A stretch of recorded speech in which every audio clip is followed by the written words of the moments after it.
Welcome to the Sleep Dives channel. We're jumping right back into the workbook for atomic habits, and this time we're tackling the fourth and final law, make it satisfying. Now this one is absolutely crucial. I mean, it's the thing that really decides if a new habit sticks around for the long haul or just fades away after a week. So have you ever wondered about this?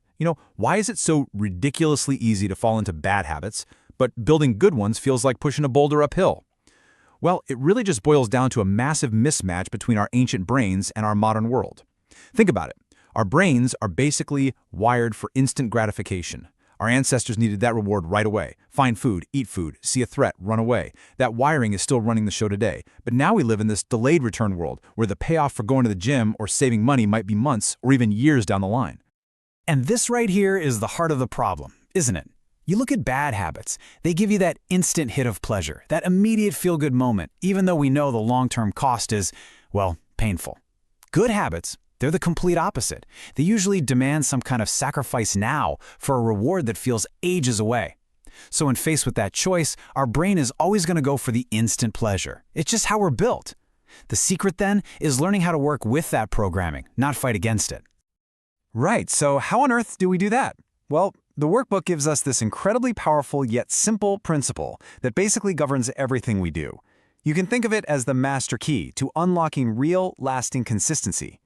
And here it is, the cardinal rule of behavior change. It's so simple when you think about it, right? If an experience feels good, feels satisfying, you're naturally going to want to do it again. If it's unpleasant, you'll avoid it. The first three laws we talked about are all about getting you to do the habit once. But this rule, this is the one that gets you to come back and do it tomorrow and the day after that. And that, right there, is the real magic of this fourth law. It's not just about that one action, that one trip to the gym.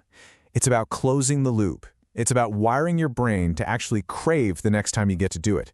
So if you want a good habit to stick for good, you've got to find a way to feel a little bit successful, a little bit satisfied, the moment you finish it. So what's the solution? The workbook calls it immediate reinforcement. And it's exactly what it sounds like. We have to bolt on a small, instant reward to our good habits. This little hit of satisfaction acts like a bridge, It connects the effort you're putting in right now with that far-off reward you're aiming for. It gives your brain that little dose of pleasure it's looking for, and that's what makes all the difference. And what's really cool is that this works even when you're trying not to do something, a habit of avoidance. The trick is to make your avoidance visible and rewarding. Let's take the example from the workbook. Say you want to cut back on those pricey coffees. You set up a special savings account, maybe name it Dream Holiday.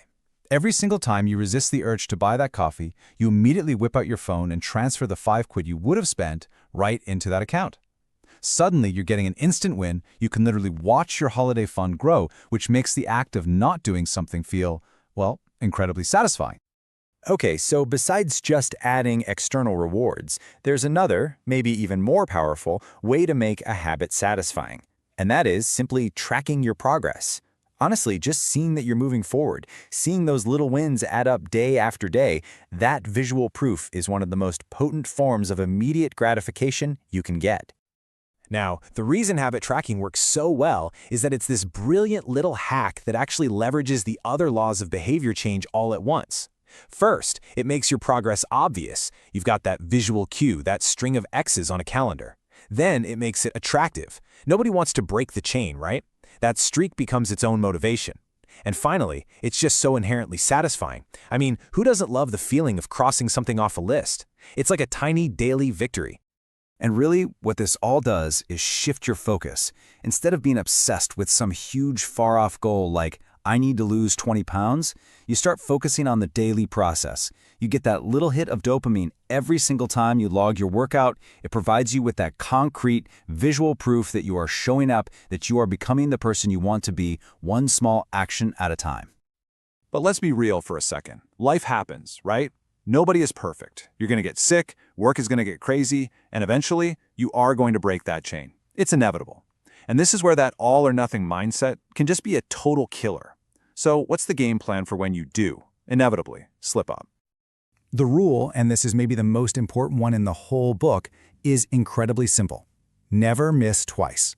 That's it. Think of it this way. Missing one day is just an accident, a blip. But missing 2 days in a row, that's the start of a brand new, unwanted habit. The goal here isn't to be perfect. It's to get back on track as fast as humanly possible. Seriously, how quickly you recover is so much more important than trying to never fall off at all. All right, so let's get practical. How can you actually build a plan around this? How can you start tracking and making your habits genuinely satisfying, like starting today? Okay, here's your simple 3-step plan. First, and this is crucial, don't try to track everything at once. You'll just get overwhelmed. Pick one key habit to focus on, just one. Second, choose your weapon. It could be a wall calendar, a fancy app, a simple notebook, whatever works for you. And third, use habit stacking to make it automatic. Link the tracking to something you already do. For instance, after I put my running shoes away, I will immediately put an X on my calendar. Now, as you're doing this, just watch out for a few common pitfalls. The biggest one is that all-or-nothing trap we mentioned. If you miss a day, don't just throw in the towel. Remember the rule, never miss twice. Also, try not to get too hung up on just the numbers, like what the bathroom scale says. If the scale isn't moving, but you've got way more energy or your clothes are fitting better, that is real, meaningful progress. You have to look for those qualitative wins too. So, to wrap it all up, the secret here is to stop fighting your brain and start working with it. Add a little bit of immediate reward to your good habits.